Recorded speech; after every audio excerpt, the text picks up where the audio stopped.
بسم الله. طبعا ده بروكلي. هو أساسا كان مجمد، بس دول نوعين مختلفين من شركتين مختلفين. أنا بصراحة أنا أول مرة تجيلي فرصة إن أنا أجيب نوعين مختلفين وأحطهم جنب بعض في وقت واحد.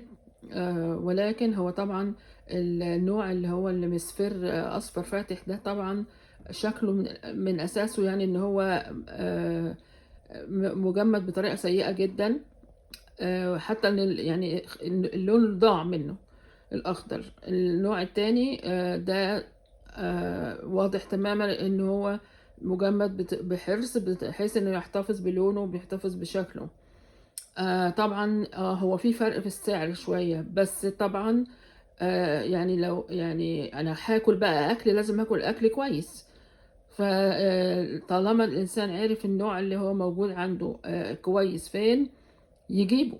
والأحسن والأحسن إن هو يجيبه طازة ويجمده هو. إيه المشكلة؟ يعني مفيش أي مشكلة، هيقطعوه وبعدين يحطوه في الفريزر. ف فشوف ازاي الفرق. هما بيعملوا فلوس عن طريق الدرجة الرديئة. يعني بيجيب حاجة أساسا وحشة وبعدين بعد كده بيجمدها غلط وبعدين يبيعها لك. وربنا يفيدنا جميعا.